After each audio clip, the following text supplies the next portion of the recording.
Hello students, তোমরা দেখছো তোমাদের প্রিয় YouTube channel institute of school mathematics. আমরা সমাধান করছিলাম নবম শ্রেণীর সপ্তম অধ্যায় বহুপদী সংখ্যামালা। অলরেডি আমরা এর কোষে দেখি 7.3 সমস্ত সমাধান করে ফেলেছি। আজকে আমরা সমাধান করব কোষে দেখি 7.4 এবং আজকের ক্লাসটি হলো এই অধ্যায়ের 11তম ক্লাস। যদি তোমরা এর আগের ক্লাসগুলি না দেখে থাকো অবশ্যই একবার দেখে নিও, নাহলে আজকের ক্লাসটি বুঝতে অসুবিধা হবে। এবং আজকের ক্লাসটি সম্পূর্ণ শেষ পর্যন্ত স্কিপ না করে দেখো, তাহলে ক্লাসটি ভালো বুঝতে পারবে। চলো শুরু করা যাক।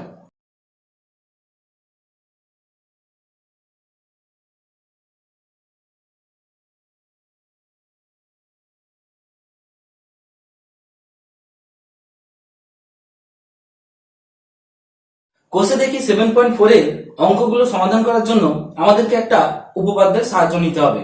যে উপপাদ্যের সাহায্য নিতে হবে সেটির নাম হলো গুণনীয়ক উপপাদ্য। তোমরা যদি এর আগে আমাদের যেখানে ভাগশেষ উপপাদ্যের ক্লাস হয়েছিল সেটি দেখে থাকো, তাহলে বুঝতে পারবে যে ওই ক্লাসের শেষে আমি 5টা নোট দিয়েছিলাম এবং 5টা নোটের যে শেষ নোটটা ছিল অর্থাৎ 5 নম্বর নোটটি, ওই নোটটিরই একটা আজকের বিস্তারিত রূপ হচ্ছে গুণনীয়ক উপপাদ্য। তো দেখো, আমরা গুণনীয়ক উপপাদ্যটা লিখছি এবং সেটাকে প্রমাণ করার চেষ্টা করছি এবং তোমরা বুঝে যাবে যে তোমরা এর আগে অলরেডি ওই জিনিসটা জানতে। দেখো, আমরা আজকে জানবো গুণনীয়ক উপপাদ্য। গুণনীয়ক উপপাদ্য কি বলছে? মনে করো আমাদের কাছে একটা fx নামে বহুপদী সংখ্যামালা আছে। সো fx একটি বহুপদী সংখ্যামালা। আচ্ছা, বহুপদী সংখ্যামালা হলে তার কি থাকে? মাত্রা থাকে। মনে করো এর মাত্রা হচ্ছে n, যার মাত্রা n। আর আমরা মনে করো যখন ভাগশেষ উপপাদ্য করেছিলাম তখন একটা বিশেষ পয়েন্টে নজর দিয়েছিলাম, সেটা হচ্ছে মাত্রাটা যেন একের থেকে বড় অথবা সমান হয়, একের থেকে কম যেন না হয়, n greater than equal to 1। তো এর ক্ষেত্রে আমরা সেই জিনিসটা রাখবো। অর্থাৎ আমরা বলতে চাইছি কোনো কনস্ট্যান্ট পলিনোমিয়াল আমরা নেব না, এমন কোনো পলিনোমিয়াল নেব যার মধ্যে অবশ্যই যেন x থাকে। তো দেখো, একটা fx বহুপদী সংখ্যামালা নিলাম যার মাত্রা হলো n greater than equal to 1, R a যে কোনো একটা বাস্তব সংখ্যা, a একটি বাস্তব সংখ্যা। এই রকম অবস্থায় আমাদের দুটো পয়েন্ট মনে রাখতে হবে। নাম্বার 1, 1 নম্বর পয়েন্ট হচ্ছে এরকম যে এই রকম জিনিসটা, এই এফ এ, এই জিনিসটা তোমাদের খুব কিন্তু চেনা। কি না, এফ এ মনে পড়ছে, এটা আমাদের ভাগশেষ উপপাদ্য ইউজ করেছিলাম। এইটা সমান 0 হলে x minus A F x এর একটি উৎপাদক হবে। কি বলছি না, যদি আমি f এর ভ্যালু 0 পাই তাহলে fx এর একটা উৎপাদক হবে। আর 2 নম্বর পয়েন্টে বলছি, যদি x মাইনাস এটা fx এর একটি উৎপাদক হয় তবে f a সমান 0 হবে। লক্ষ্য করো, আমি যে দুটো পয়েন্ট লিখেছি ঠিক একটা অন্যটার বিপরীত। কিরকম বলছে? f এ 0 হলে x মাইনাস এ fx এর উৎপাদক, আর তারপরটা কি বলছে? x মাইনাস এটা fx এর উৎপাদক হলে f এ 0 হবে। তার মানে এইটা হলে ওটা হয়, ওটা হলে এটা হয়। এইটুকু আমাদের স্টেটমেন্ট গুণনীয়ক উপপাদ্যের। এবং তোমরা যদি আমার ওই নোট নাম্বার 5টা মনে রাখো, ওখানে কিন্তু এই জিনিসটা আমি বুঝিয়ে দিয়েছিলাম। তো আজকে সেটাকে একটু ম্যাথমেটিক্যালি লিখে প্রমাণ করে দেখবো। চলো এর প্রমাণটা দেখে নিই। প্রমাণ, তাহলে আমরা এই প্রমাণটা দুটো ধাপে করব। প্রথম ধাপে হবে যে এইটা ধরে নেব, প্রমাণ করব যে এইটা ধরে নিয়ে এটা হচ্ছে। দ্বিতীয় ধাপে দেখাবো এইটা হচ্ছে, ওটা প্রমাণ করব। তো প্রথম ধাপে আমরা মনে করছি যে f এটা 0 হয়েছে, x মাইনাস এটা fx এর উৎপাদক প্রমাণ করতে হবে। আচ্ছা দেখো, আমরা একটা ভাগের কথা মনে করি। ভাগের কথা, কোন ভাগের কথা? আমরা মনে করছি ধরো যখন fx কে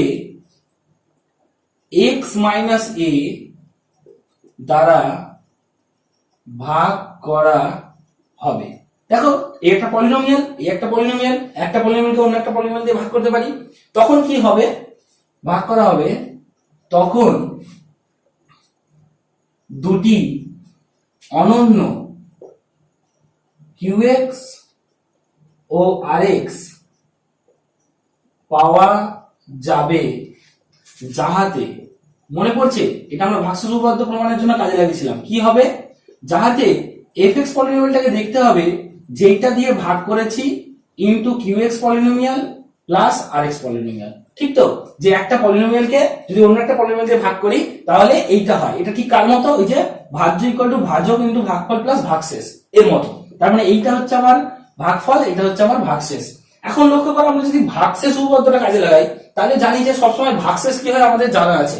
ভাগশেষ কি হয় আমাদের জানা আছে যে এর পরের লাইনটা আমরা লিখছি, বা fx equal to x minus a into qx plus, দেখো এই rx এর কথা ভাবো, rx টা যখনই আমরা কোনো এরকম polynomial fx K x minus a দিয়ে ভাগ করব, rx তো ভাগশেষ, ভাগশেষ সবসময় কি হয় fa, এটা কিন্তু আমরা ভাগশেষ উপপাদ্যে পড়েছি যে x মাইনাস a দিয়ে ভাগ করলে ভাগশেষ হয় fa। যেহেতু rx সমান fa, তাহলে rx এর জায়গায় আমরা কি করছি fa বসিয়ে দিচ্ছি। এটা কোথা থেকে পেলাম, ভাগশেষ উপপাদ্য অনুসারে। এবং যেহেতু দেখো ভাগশেষ উপপাদ্য ইউজ করেছি তাই জন্য আমাদের এটা কাজে লেগেছে যে n টা গ্রেটার দ্যান ইকুয়াল টু 1, কারণ ওর জন্যই ভাগশেষ উপপাদ্যটা সত্য ছিল। তো আমরা এখন একটা ইকুয়েশন পেলাম যে fx equal to x minus a into qx plus fa। এবার দেখো এখানে আমরা কি করছি, আমরা ধরে নিচ্ছি যে fa সমান 0, আমাদেরকে প্রমাণ করতে হবে যে x মাইনাস এটা fx এর একটা উৎপাদক। তাহলে আমাদের প্রদত্ত কি ছিল, যে ধরি মনে করি fa সমান 0, এইটা ধরে নিলাম, প্রমাণ করবো ওটা উৎপাদক। তাহলে কি হচ্ছে দেখো, যখন fa সমান 0 মনে করছি, অতএব fx টা কি হচ্ছে দেখো, fx সমান হচ্ছে x minus a into qx plus 0, f এর জায়গায় 0 বসিয়ে দিলাম, তাহলে এটা দেখতে হলো x minus a into qx। তার মানে কি দেখো তো, fx টা দেখতে হলো x minus a into qx। তাহলে এটা কি এরকম মনে হলো না যে fx কে ভেঙে এই একটা পলিনোমিয়াল পেলাম আর এই একটা পলিনোমিয়াল পেলাম, তার মানে এর এটা একটা উৎপাদক হলো। সো আমরা বলবো যে x মাইনাস a fx এর একটি উৎপাদক। ঠিক আছে, এবার দেখো আমরা ঠিক উল্টো পাটটা করবো। উল্টো পাটটা কি, এটার উৎপাদক ধরে নেব আমরা fa সমান 0 দেখাবো। কি করে করছি, তাহলে লেখো, এবার মনে করি এইটা ধরে নিচ্ছি x মাইনাস a fx এর উৎপাদক। আচ্ছা, x মাইনাস a fx এর উৎপাদক তার মানে কি, তার মানে আমি বলতে পারি যে fx কে দেখতে হবে x মাইনাস a ইন্টু অন্য কোনো একটা পলিনোমিয়াল gx। উৎপাদক মানে এটাই দাঁড়ায় যেখানে gx একটি বহুপদী সংখ্যামালা। সো আমরা বলছি যে যখনই x মাইনাস a fx এর উৎপাদক হবে, সো fx কে দেখতে হবে fx ইনটু gx, মানে দুটো জিনিসের গুণফল আকারে দেখতে হবে। এবার দেখো এইখানে আমরা যদি x এর জায়গায় a বসিয়ে দিই, কি হচ্ছে, এটা fa হচ্ছে, এটা a মাইনাস a হচ্ছে, এটা ga হচ্ছে। ক্লিয়ার? আচ্ছা, তাহলে কি হচ্ছে দেখো তো, এখানে কি করলাম, x সমান a বসিয়ে পাই, তাহলে কি পাচ্ছি দেখো তো, fa সমান এটা কি হচ্ছে 0, 0 ইন্টু জি 0। তাহলে আমরা প্রমাণ করে ফেললাম যে এইটা ধরে প্রমাণ করে ফেললাম fa সমান 0। সো দেখো দুটো দিক থেকে, একবার এটা ধরলাম, এটা প্রমাণ করলাম, তারপর এবার এটা ধরলাম, উৎপাদকটা ধরলাম, fa সমান 0 প্রমাণ করলাম। এবং এইটা কাজে লাগিয়ে আমরা কি করব, এটারই নাম হচ্ছে উৎপাদক উপপাদ্য, গুণনীয় উপপাদ্য। এবং এটা কাজে লাগিয়ে আমরা কোষে দেখি 7.4 এর সমস্ত অঙ্কের সমাধান করব। এবারে আমরা কোষে দেখি 7.4 এর 1 এর আর 2 এর সমস্যাগুলোর সমাধান দেখে নেব। প্রথমে দেখো 1 নম্বরের সমস্যাগুলো কি আছে, নিচের বহুপদী সংখ্যামালাগুলির মধ্যে কোনটির একটি উৎপাদক x প্লাস 1 হিসাব করে লিখি। বলে দেখো এই 6টি মোট বহুপদী সংখ্যামালা দেওয়া ছিল এবং x প্লাস 1 উৎপাদক কিনা জানতে চাইছিল।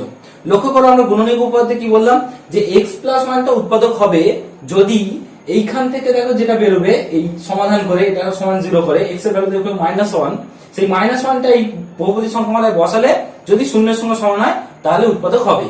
তাহলে আমরা কি করব, আমরা ঠিক ভাগশেষ উপপাদ্যটাই প্রয়োগ করব, মানে গুণনীয় উপপাদ্য ভাগশেষ উপপাদ্যটা প্রায় একই রকম, ভাগশেষ উপপাদ্যের মতোই অঙ্ক করব, শুধু আমরা লাস্টে কনক্লুশনে লিখবো ওটা ভাগশেষ কত বেরোচ্ছিল লিখছিলাম, এখানে দেখে নেবো ভাগশেষ 0 কিনা, ভাগশেষ যদি 0 হয় তাহলে ওটা ওর উৎপাদক হবে বা গুণনীয়ক হবে বা ওটা দ্বারা বিভাজ্য হবে, যে কোনো কথা বলবে সবগুলোই হবে। তো দেখো আমরা এই অঙ্ক করার জন্য সর্বপ্রথম এটা তো দিয়ে দিয়েছে, এটাকে আমরা এফএক্স পলিনোমিয়াল ধরে নিচ্ছি। সো ধরি এফএক্স সমান এটা। তো আমরা কি করছি, এইটাকে ভেবে নাও, প্রথম একটা অঙ্কের জন্য করে দেখিয়ে দিচ্ছি। আমাদের যেটাকে উৎপাদক জানতে চাইবে সেটাকে শূন্যের শূন্য সমান করব, করলে এক্স ইকুয়াল টু হচ্ছে -1। সো এই -1টা আমরা বসাবো, কোথায় বসাবো, এফএক্স এর জায়গায়। তাহলে এখন এফ অফ -1 চেক করছি। এফ অফ -1 কত হচ্ছে দেখো, 2 into -1 cube plus 3 into -1 square -1। সমাধান করলে কি পাচ্ছি দেখো, সমাধান করলে পাচ্ছি 2, এটা মাইনাস হয়ে যাচ্ছে, প্লাস 3 -1 সমান হচ্ছে 0। তো দেখো আমরা দেখতে পেলাম যে -1 বসাতে 0 হলো। 0 হলো মানে আমরা কি বলবো, গুণনীয়ক উপপাদ্য অনুসারে x প্লাস 1 fx এর, এখানে উৎপাদক জানতে চেয়েছিল, উৎপাদক বোঝা গেল। এই হলো কমপ্লিট অ্যান্সার। এরপর থেকে আমি শুধু অঙ্কটা করে দেখাচ্ছি, অ্যান্সারটা তোমরা লিখবে। দেখো 2 নম্বরটা, তো 2 নম্বরটার জন্য আমরা এটাকে fx ধরে নিলাম। দেখো আমরা কি বসাবো, x এর জায়গায় -1 বসাবো। অর্থাৎ f of -1 equal to -1 to the power 4 plus -1 to the power cube minus of -1 square plus 4 into -1 plus 5। সমাধান করলে দেখো এটা হচ্ছে -1 +1 -1 -1 -4 plus 5। সমাধান করলে দেখো এটা আমরা যেটা দেখতে পাচ্ছি, +1 -1 কেটে গেল, এটা মিলে এটাও কেটে গেল, সব মিলিয়ে আমরা পেলাম 0। আর 0 পেলাম মানে তোমরা উত্তর লিখে দেবে যে এটা উৎপাদক হচ্ছে। এবার চলে আসো 3 নম্বর অঙ্কে। এটাকে আমরা fx ধরে নিলাম। আমরা x এর জায়গায় -1 বসাচ্ছি, f of -1 equal to 7 into -1 cube plus -1 square plus 7 into -1 plus 1। সমাধান করলে কি পাচ্ছি দেখো, -7 plus 1 -7 plus 1। তাহলে এটা সমাধান করলে হচ্ছে -12। দেখো এটা কিন্তু শূন্যের সঙ্গে সমান হয়নি, তার মানে শেষ লাইনে উত্তর লিখবে যেটা উৎপাদক নয়। এবার চলে এসো 4 নম্বর। 4 নম্বর এটাকে আমরা fx ধরে নিচ্ছি। তাহলে f of -1 বসিয়ে কি দেখি না, 3 plus 3 into -1 minus 5 into -1 cube minus 5 into -1 to the power 4। এটা সমাধান করলে পাচ্ছি 3 minus 3, এটা মাইনাস বেরোবে, তাহলে +5, এটা -5। দেখো আমরা দেখতে পাচ্ছি সব কেটে কি হচ্ছে 0, তাহলে এর বেলায় কি হবে, এটা একটি উৎপাদক হবে। এবার চলে এসো 5 নম্বর অঙ্ক। 5 নম্বর অঙ্কে যেটা ছিল সেটাকে আমরা fx ধরে নিচ্ছি। তাহলে f of -1 চেক করছি, -1 to the power 4 plus -1 square -1 plus 1। দেখো এটা সমাধান করলে হচ্ছে +1, এটা হচ্ছে +1 plus 1 -1 plus 1। তো দেখো আমরা দেখতে পাচ্ছি যে এটা স্কোয়ার ছিল না, এটা তাহলে +1 হচ্ছে। সো দেখো এটা দেখতে পাচ্ছি যে এটা এটা কেটে যাচ্ছে, অ্যান্সার হচ্ছে 2, যেটা নট ইকুয়াল টু 0, তাহলে এর বেলা হবে কি উৎপাদক নয়। এবার চলে এসো শেষেরটা, এটাকে আমরা fx ধরছি। আমরা অঙ্কটা পাশে করে দেখাচ্ছি, নাহলে তোমরা দেখতে পাবে না। আচ্ছা কি করছি, f of -1 চেক করছি। f of -1 সমান হচ্ছে দেখো -1 কিউব প্লাস -1 স্কোয়ার -1 প্লাস 1। সমাধান করলে কি হচ্ছে দেখো, এটা হচ্ছে -1, এটা হচ্ছে +1 -1 প্লাস 1, এবং দেখো এটা পাচ্ছি 0, তার মানে এটা উৎপাদক হবে। তো তোমরা এই সবকটা অঙ্ক দেখো কত সহজে ভাগশেষ উপপাদ্যের মতোই করলাম, শুধু দেখে নিলাম যে ভাগশেষটা 0 বেরোলো কিনা। যদি ভাগশেষ 0 বেরোয় তাহলে সে উৎপাদক। ঠিক একই রকম ভাবে দেখো 2 নম্বরের গুলো। 2 নম্বরে কি আছে, 2 নম্বরে আছে গুণনীয়ক উপপাদ্য ব্যবহার করে নিচের বহুপদী সংখ্যামালাগুলি fx এর উৎপাদক gx কিনা লিখি। তো দেখো এখানে fx নাম দিয়েছে, এটা gx নাম দিয়েছে, ওই fx এর উৎপাদক gx কিনা জানতে চাইছে। তাহলে আমরা কি করব, গুণনীয়ক উপপাদ্য প্রয়োগ করব। আচ্ছা আমরা গুণনীয়ক উপপাদ্য বলছি, কিন্তু আমরা দেখো যদি মাথায় শুধু ভাগশেষ উপপাদ্য রাখি তাহলে কিন্তু হয়ে যাবে। দেখো আমরা কি করছি, এটার জন্য কি করতে হবে, মনে রাফে মনে মনে করে নেবে, x + 2 = 0 করতে হবে, মানে যেটা উৎপাদক জানতে চাইবে সেটাকে ধরে নিতে হবে। সো x = -2, সো -2 বসাবে। কি করবে, f of -2 চেক করছো। So -2 to the power 4 minus -2 square minus 12। সমাধান করলে কি হচ্ছে দেখো, 2 দুগুণে 4, 4 দুগুণে 8, 8 দুগুণে 16, এটা হলো 16, এটা হবে তোমার 4 মানে -4, এটা হবে -12, এবং দেখো এটা হচ্ছে 0। তাহলে এরপর আমরা কি লিখবো, গুণনীয়ক উপপাদ্য অনুসারে gx fx এর একটি উৎপাদক। ক্লিয়ার? একই রকম ভাবে আমরা এইগুলো পরেরগুলো করছি, তোমরা ভাষাটা ওখান থেকে লিখে নিও। তো এখান থেকে দেখো কত পাবো, x = -5 পাবো, তাহলে এখানে বসাবো f of -5, 2 × -5 এর cube plus 9 × -5 square minus 11 × -5 -30। So 2 × এটা হচ্ছে 5 5 25, 5 25 125। তো -125 কে যদি আমরা 2 দিয়ে গুণ করি তাহলে হবে -250 প্লাস এটা 5 5 25, 25 × 9 মানে হবে আমি এটা প্লাস হয়ে যাবে 225। আচ্ছা, আর এটা হবে দেখো প্লাস 55, এটা হবে -30। চলো সমাধান করলে দেখতে পাচ্ছি, দেখো এইটা মিলে হয়ে যাচ্ছে 280, এটা মিলে হয়ে যাচ্ছে 280। তাহলে আমরা কি করব, শূন্য পেলাম, তাহলে এটাও কি হবে, একটা উৎপাদক হবে। 3 নম্বরটা, 3 নম্বরের জন্য আমরা এটাকে সমাধান করলে পাচ্ছি x = 3। সো এখানে f of 3 চেক করব। So 2 × 3³ plus 7 × 3² -24 × 3 -45। সমাধান করলে হচ্ছে দেখো 3 × 3 = 9, 3 × 9 = 27, 27 × 2 = 54। আচ্ছা, প্লাস 3 × 3 = 9, 7 × 9 = 63, মাইনাস 3 × 24 30, 3 × 4 = 12, মানে হচ্ছে 72, আর হচ্ছে -45। তাহলে এটা সমাধান করা যাক।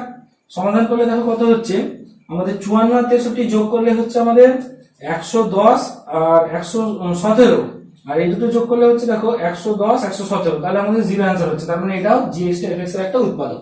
এবার চলো আমরা 4 নম্বরটা করি।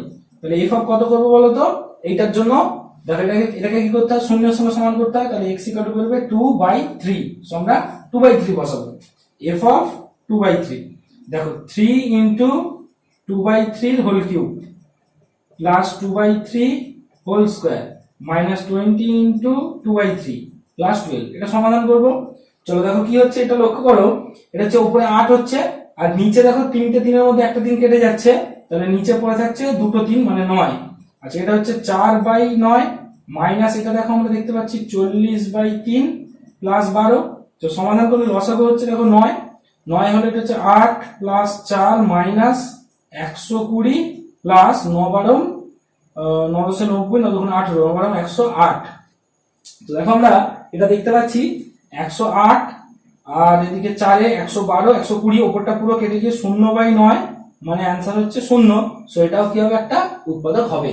তো আমরা দেখো কত সহজে ভাগশেষ উপপাদ্য বলো বা গুণনীয়ক উপপাদ্য বলো, দুটো উপপাদ্যের নাম যদিও আলাদা, তবুও তাদের কাজটা অনেকটা কাছাকাছি, এবং সেটা ব্যবহার করে আমরা আজকে কোষে দেখি 7.4 এর 1 এবং 2 এই দুটো সমস্যার সমাধান দেখে নিলাম। এবং এইগুলো যদি তোমাদের বুঝতে অসুবিধা হয় তো অবশ্যই বলবো তোমরা এর আগের ক্লাস ভিডিওটি দেখে নাও, যেখানে আমি ভাগশেষ উপপাদ্য সম্পর্কে আলোচনা করেছিলাম, তাহলে খুব ভালো বুঝতে পারবে। আর যদি তারপরেও না বুঝতে পারো তো আমার কমেন্ট বক্সে লিখে জানিও, আমি তোমাদেরকে উত্তর দেওয়ার চেষ্টা করবো। এবং তোমার বন্ধুদের মধ্যে এই ভিডিও লিঙ্কগুলি শেয়ার করো, যাতে তারাও এই ভিডিওগুলি দ্বারা উপকৃত হয়। এবং তোমাদের প্রিয় YouTube channel institute of school ম্যাথমেটিক্সকে সাবস্ক্রাইব করে নিয়ে বেল আইকন সেট করে দাও, যাতে ক্লাস ভিডিও সম্বন্ধে লেটেস্ট নোটিফিকেশন সবার প্রথম পাও। দেখা হচ্ছে পরের ক্লাস ভিডিও, যেখানে আমি তোমাদের 3 থেকে সমাধানগুলো নিয়ে ফিরে আসছি।